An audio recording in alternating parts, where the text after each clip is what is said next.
Biz 90-yillar bolalarimiz va biz ota-onamizga gap qaytarish yodi tursin, ko'ziga tik qarashga qo'rqardik. Hozir esa bolalarimizga gapirishdan qo'rqamiz.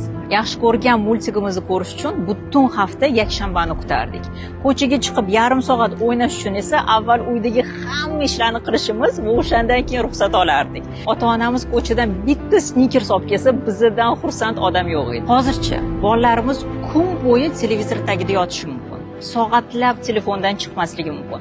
Bitta ish qildirish uchun esa yanami degan gaplarni eshitib zo'rg'a keyin joyidan turg'izishimiz mumkin. Va qancha harakat qilmaylik, bolalarimiz baribir kamchilik topadi, baribir noshukrlik qiladi. Nimaga?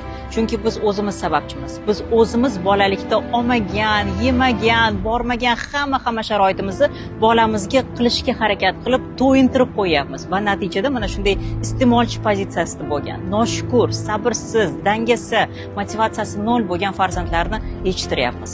Aytishadi-ku, qiyinchilik, yo'qchilik davrida kuchli insonlar, qulay, hamma narsa bor sharoitda esa kuchsiz insonlar shakllanadi.